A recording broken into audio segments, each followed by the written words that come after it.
இன்றைக்கி பார்க்க போகிற டாபிக் வந்து backtracking sum of subset. So ஒரு சப்செட்டில் எப்படி நம்ம பேக் ட்ராக்லாம் யூஸ் பண்ணி நம்ம பண்ணுறதுன்றதை பார்ப்போம். முதல்ல இப்போ n is equal to 7, அதாவது இது வந்து ஒரு ஆப்ஜெக்டை குறிக்குது. அந்த ஆப்ஜெக்ட் வந்து அவங்க என்ன வேல்யூ வேணாலும் நமக்கு கொடுக்கலாம். நெக்ஸ்ட்டு W(1), W(2)ன்றதெல்லாம் வெயிட்டை குறிக்குது. ஸோ அந்த வெயிட் வந்து அவங்க ரேண்டமாக நமக்கு என்ன வெயிட் வேணாலும் கொடுக்கலாம். Plus m is equal to 10, இதெல்லாம் வந்து ரேண்டமான வேல்யூஸ். ஃபஸ்ட்டு இது எப்படி ஒர்க் ஆகுதுன்னு சொல்கிறதுக்காக நான் இது சொல்கிறேன். So n is equal to 7னா ஆப்ஜெக்ட்டு, இது வெயிட்டை ரெப்ரசன்ட் பண்ணுறதுக்கு வெயிட்ஸ்க்கான value m is equal to 10, அதாவது அதோட டோட்டல் ஸ்பேஸ் மாதிரி வரும். ஸோ இப்போது x1, x2, x3, x4, x5, x6, x7, ஏன்னா இங்கே நமக்கு 7 வேல்யூஸ் இருக்குது. ஓகேவா? ஸோ இப்போ இந்த 7 வேல்யூஸ்க்கு என்ன கொடுத்துருக்காங்கன்னா, இப்போ பார்த்தீங்கன்னா இது எப்படி ப்ரொசீட் பண்ணணுன்னு சொல்கிறேன். ரொம்ப சிம்பிள் தான்.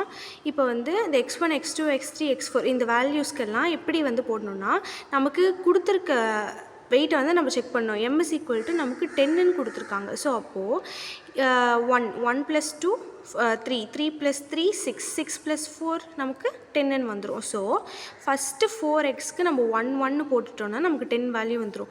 ஸோ பேலன்ஸ் எல்லாம் நம்ம 0 போட்டுக்கலாம். நெக்ஸ்ட்டு வேறு என்னென்ன பாசிபிலிட்டிஸ் இருக்குது இந்த நம்பர் காம்போவில் நமக்கு 10 வரதுக்குன்னா, 7க்கும் 3க்கும் 1 போட்டோன்னா நமக்கு 7க்கும் 3க்கும் 1 போட்டோன்னா 1 போட்டுக்கணும். பேலன்ஸ் எல்லாம் 0 போட்டால் நமக்கு 10 வரும். நெக்ஸ்ட்டு 4க்கும் 6க்கும் 1 போட்டுக்கணும். அப்படி 4க்கும் 6க்கும் 1 போட்டால் 10 வந்துடும். பேலன்ஸ் எல்லாம் 0. ஸோ இந்த மாதிரி எத்தனை காம்பினேஷன்ஸ் இருக்குது இந்த m is equal to 10ன்னு ப்ரூவ் பண்ணுறதுக்குன்ற மாதிரி காம்பினேஷன்ஸ் கண்டுபிடிக்கிறது தான் இது சம் ஆஃப் சப்செட்டு. இது பேக் ட்ராக் பண்ணியும் நம்ம கண்டுபிடிக்கலாம். இது ரொம்ப ஈஸி தான். கொஞ்சம் நீங்கள் கவனிச்சிங்கனாலே உங்களுக்கு புரிஞ்சிடும். ஸோ இப்போது ஒரு எக்ஸாம்பிள் சம் பாருங்கள். n is equal to 4ன்னு கொடுத்துருந்தேன். Next weight of W1, W2, W3ன்னு அதோட வெயிட் கொடுத்துக்கலாம். வெயிட் வந்து ஸோ வந்து 7, 11, 13, 24 தான் அதோட weight. So m is equal to 31. m is equal to 31 வர வரைக்கும் நம்ம யூஸ் பண்ணிக்கலாம். ஃபஸ்ட்டு வந்து இது வந்து நம்மளோட வேல்யூ குறிக்குது. ஸோ ஃபஸ்ட்டு வந்து 0 ஆஃப் 7, 11, 13, 24 இதெல்லாம் வெயிட்டு. ஸோ இப்போ ஃபஸ்ட்டு பண்ணுறதுனால 1ன்றது இப்போ தான் நம்ம ஃபஸ்ட்டு ஸ்டார்ட் பண்ணுறோம். x of 1 அதுதான் வந்து சொல்கிறோம். இப்போ வந்து 7 + 11 + 13 + 24 is equal to நமக்கு வந்து 55 அப்படின்னு வந்துடும். ஸோ டோட்டல் வெயிட் வந்து 55ன்னு வந்துடுச்சு. ஸோ இப்போ இதுலேருந்து x1 is equal to 1, x1 is equal to 0ன்னு நம்ம ரெண்டாவது முதல்ல இது பிரிச்சுக்கணும். முதல்ல நம்ம 1 எல்லாம் முடிப்போம், அப்புறம் நெகட்டிவ்க்கு போகலாம், சாரி 0க்கு போகலாம். x1 is equal to இங்கே வந்து 0ன்னு ஸ்டார்ட் ஆகிடுச்சா. நெக்ஸ்ட்டு வந்து 0 + ஃபஸ்ட்டு வேல்யூன்றது 7, 0 + 7 is 7, இது வந்து 1, இது வந்து 2. நெக்ஸ்ட்டு இந்த 55 இருக்கு இல்லையா நமக்கு டோட்டல் வெயிட்டு. ஸோ அந்த டோட்டல் வெயிட் மைனஸ் நம்ம இங்கே ஃபஸ்ட்டில் நமக்கு என்ன வெயிட் இருக்கோ அதை மைனஸ் பண்ணி எடுத்துக்கணும். அப்போ 48 வந்துடும். ஸோ x2ன்றது வந்து செகண்ட் பிளேஸ். அது x2 is equal to 1. அப்போ செகண்ட் பிளேஸை கவனிக்கணும். 11 இருக்குது. ஸோ 11 + 7 is 18 அப்படின்னு வந்துடும். இது நமக்கு தேர்ட் பிளேஸில் வருது. 1, 2, 3 தேர்ட் பிளேஸில் வருது. இங்கே 48 மைனஸ் இங்கே என்னத்தை நம்ம ஆட் பண்ணோம், லெவல் ஆட் பண்ணோம். ஸோ இப்போ மைனஸ் இங்கே வந்து அதே லெவலில் மைனஸ் பண்ணிக்கணும். அதாவது இங்கே என்ன ஆட் பண்ணுறோமோ இது அங்கே டோட்டல் வேல்யூவில் அதே நம்பரை நம்ம மைனஸ் பண்ணிக்கணும். ஸோ 37 வரும். So x of 3 is equal to 1 அப்படின்னு வரும்போது நமக்கு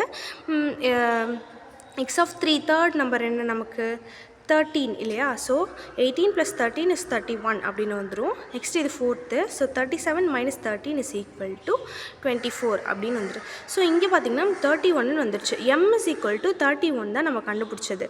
ஸோ x3ல் நமக்கு ஃபஸ்ட்டு சொல்யூஷன் கிடச்சிருச்சு, 31ன்னு வந்துடுச்சு. ஸோ அதே மாதிரி இதுக்கான எல்லா பாசிபிலிட்டிஸும் நம்ம செக் பண்ணி பார்க்கணும். எங்கெல்லாம் நமக்கு 31 வருதோ அதெல்லாம் சொல்யூஷன் 1, சொல்யூஷன் 2ன்னு நம்ம எடுத்துக்க வேண்டியதான். ஸோ இப்போ இங்கே ஆன்சர் கிடச்சிருச்சா. இதுக்கு மேலே x of 4 is equal to 1 ஃபர்தராக ப்ரொசீட் பண்ண முடியாதுன்றனால பேக் ட்ராக் எடுக்கணும். பேக் ட்ராக் எடுத்து இப்போ x3 is equal to 1 கண்டுபிடிச்சோம். இப்போ x3 equal to 0 கண்டுபிடிக்கணும். நல்லா ஞாபகம் வச்சுக்கோங்க. நம்ம 1ன்னு போகும்போது நம்ம இப்போ x3 equal to 1னா தேர்டு வேல்யூ இது 13 இல்லையா. ஸோ 13ஓட ப்ரீவியஸ் வேல்யூவை ஆட் பண்ணுவோம். ஆனால் இதே 0க்கு போகும்போது நம்ம இங்கே அதாவது x of 2ல் என்ன வேல்யூ இருந்ததோ அதே வேல்யூவை காப்பி பண்ணுமே தவிர அந்த பொசிஷனுக்கான வேல்யூவை ஆட் பண்ண தேவை கிடையாது. ஸோ 18னா 18 போட்டோம். ஆனால் இந்த ஸ்டேஜ் மட்டும் நம்ம நம்பர் இப்போ இது தேர்ட் ஸ்டேஜ்னால் நம்ம 4ன்னு மாற்றிக்கணும். ஸோ 37 மைனஸ் இங்கே தேர்ட் ஸ்டேஜ் இல்லையா, ஸோ 13 மைனஸ் 37 நமக்கு 21 கிடச்சிரும். ஸோ இப்போ x3 = 0 முடிஞ்சிச்சு, x3 = 1 முடிஞ்சுது, 0 முடிஞ்சுது. நம்மளால் x3 = 1ன்னு இருக்கும்போது தான் x4 = 1 கண்டினியூ பண்ண முடியல, ஏன்னா நமக்கு x3 = 1கே வேல்யூ கிடச்சிச்சு. இப்போது x3 = 0க்கு நம்ம 4 எடுக்கலாம், அதாவது x4 = 1ன்னு எடுப்போம். 1ன்னு எடுக்கும்போது x4ஓட வேல்யூ 24 இல்லையா, ஸோ 18 + 24 = 42ன்னு வந்துடும். இது 4th stage. 5th stage next வந்து 24 வந்துச்சா, 4th ஸ்டேஜ். 24 - 24 0ன்னு வந்துடும். ஸோ இந்த இதையே நம்ம கில் பண்ணிடணும், அப்படியே நம்ம இங்கே வர வேண்டியதான். x4 = 1ன்றப்ப நமக்கு எதுவுமே கிடைக்கல. ஸோ 0 ட்ரை பண்ணி பார்ப்போம். 0ன்னா என்ன சொல்லியிருக்கேன், இங்கே கொடுத்த வேல்யூ அப்படியே எழுதிக்கணும், ஸ்டேஜ் மட்டும் மாற்றிக்கிட்டால் போதும். 24 இங்கே வந்து 4th ஸ்டேஜ்னால 24 - 24 is 0. ஸோ அதே மாதிரி தான் பண்ணோம். நெக்ஸ்ட்டு இங்கேயும் நமக்கு கிடைக்காது, ஸோ கில் பண்ணிடணும். கில் பண்ணிவிட்டு அப்படியே பேக் ட்ராக் எடுக்கணும். இது இங்கே நமக்கு வேல்யூ கிடைக்கல, மறுபடியும் பேக் ட்ராக் எடுக்கணும், இங்கேயும் வேல்யூ கிடைக்கல. ஸோ மறுபடியும் பேக் ட்ராக் எடுத்துகிட்டு இங்கேருந்து நம்ம இப்போ x2 = 1 பண்ணோம், x2 = 0 பண்ணி பார்க்கணும். ஸோ அதே மாதிரி ப்ரொசீட் பண்ண வேண்டாம், 0 ப்ரொசீட் எப்பயுமே 0ன்னும் போது இருந்த வேல்யூ அப்படியே எடுத்து போட்டுக்கணும். தேர்ட் ஸ்டேஜ் இங்கே 2னா இங்கே 3 வந்து தேர்ட் ஸ்டேஜ் ஆகிடும். ஸோ 48 மைனஸ் இங்கே 2 என்ன வேல்யூ 11, அது அப்படியே மைனஸ் பண்ணும். ரொம்ப ஈஸி. நம்ம அப்படியே பிரான்ச்சாக எடுத்துகிட்டே போக வேண்டியதாக, எல்லாத்தையும் நம்ம எக்ஸ்ப்ளோர் பண்ணி பார்ப்போம். நமக்கு எங்கே 31 கிடைக்குதோ, இப்போ பார்த்தீங்கன்னா இந்த இடத்துல ஒரு 31 கிடைக்கும். ஸோ அந்த மாதிரி எங்கெல்லாம் நமக்கு 31 கிடைக்குதோ அதெல்லாம் நமக்கு சொல்யூஷன் 1 சொல்யூஷன் 2ன்னு நம்ம எடுத்துக்கணும். ஓகேவா? ஸோ இது இங்கே என்ன வேல்யூ கொடுத்துருக்காங்களோ அதை அப்படியே டேரெக்டாக எடுத்து ப்ரொசீட் பண்ணாலே போதும். இது நீங்கள் மறுபடியும் ஒரு வாட்டி பார்த்தீங்கன்னா உங்களுக்கு நல்லா கிளியராகவே புரியும். ரொம்ப சிம்பிளான ப்ராப்ளம் தான். ஸோ இந்த x1 x2 x3 x4 இந்த 4 தானே நமக்கு கொடுத்துருக்காங்க. ஸோ அதை எப்படி பண்ணுறதுன்னு பார்ப்போம்.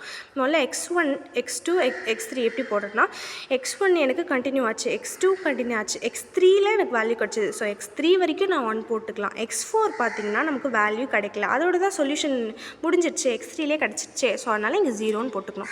நெக்ஸ்ட்டு இந்த சைட் பார்த்தோன்னா பேக் ட்ராக் எடுத்து இங்கே போகும்போது நமக்கு வந்து x1க்கு இங்கே பாருங்கள், x1க்கு வேல்யூ கிடச்சிது, x2க்கு கிடைக்கல, x3க்கு கிடைக்கல, x4க்கு மட்டும் நமக்கு 1ன்னு கிடச்சிது. ஸோ இந்த மாதிரி இதுதான் இதோட சொல்யூஷனே.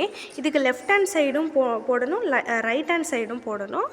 நீங்கள் நார்மலாக x1ன்னு இருக்கும் போது ஆட் பண்ணிங்க, இதே x of ஏதோ ஒரு வேல்யூ 0ன்னு இருக்கும் போது இருக்கிற வேல்யூ அப்படியே எடுத்து ஸ்டேஜ் மட்டும் மாற்றிட்டு ப்ரொசீட் பண்ணிட்டே இருந்தால் போதும்.